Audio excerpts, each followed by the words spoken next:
Reina.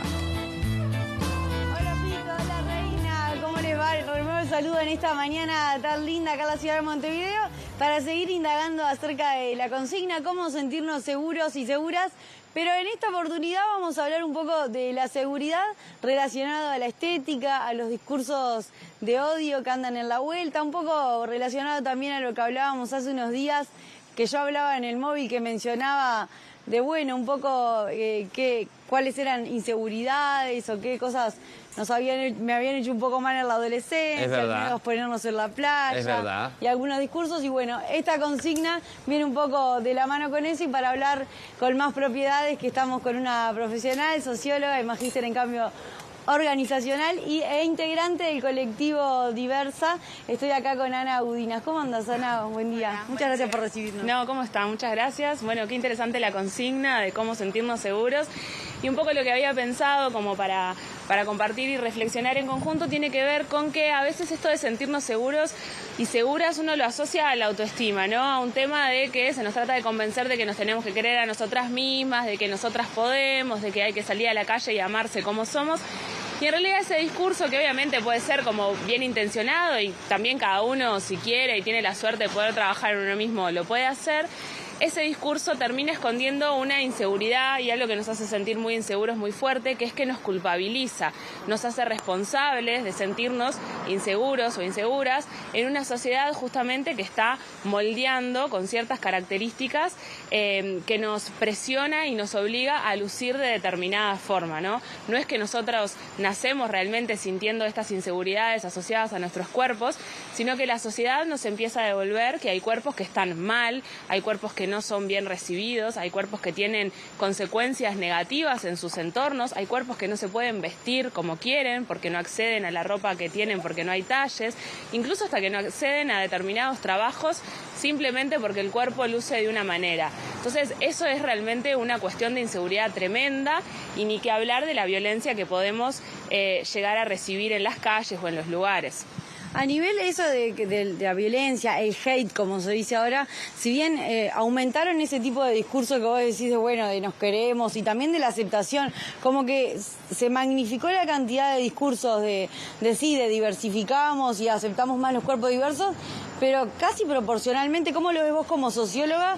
Pero lo que yo percibo en las redes es que aumentó muchísimo también los discursos de odio y la gente se anima más a opinar cuando el discurso es no opinamos. Exactamente. Yo creo que eso es lo más terrible que nos está pasando realmente en este momento.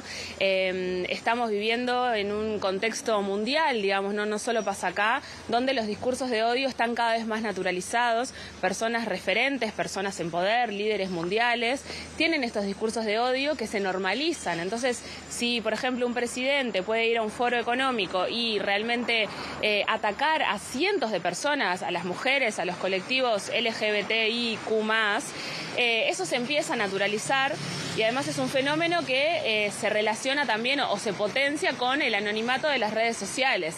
Eso está comprobado, digamos, que el odio que se vierte en las redes sociales es mucho mayor. En la calle es mucho más difícil que alguien te grite un insulto, cualquier tipo de odio o algo vinculado a tu apariencia, pero en las redes esto está cada vez más potenciado. Y de vuelta, tampoco son los usuarios, sino que las redes están creadas para favorecer este tipo de discursos, porque al sistema, a la sociedad actual con estas características también le sirve que nosotros nos estemos peleando, que individualmente nos sintamos mal con nosotras mismas, que estemos depositando toda esa carga de violencia, todo en esta lógica individual, y nos olvidemos de lo colectivo, porque ¿qué pasa si empezamos a pensar, che, este sistema es el que nos está imponiendo esta violencia estética, ¿por qué no podemos empezar a cambiar eso en vez de atacar individualmente a las personas, ¿no?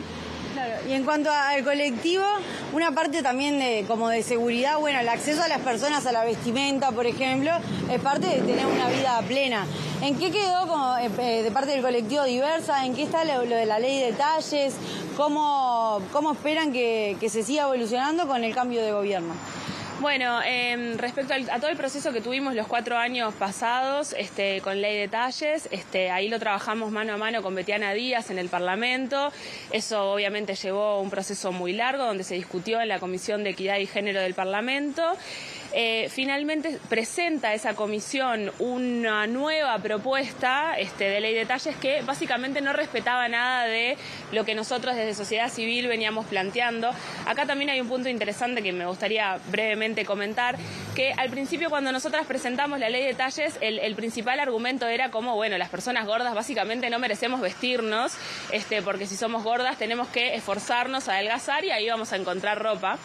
En esto que vos decís, de que estos discursos un poco a veces se esconden y empezamos a hablar más de lo políticamente correcto, nos empezaron a hablar del problema económico. Entonces ya no era culpa de si éramos gordas o no, sino que era culpa de que íbamos a dejar gente sin trabajo por traer más talles.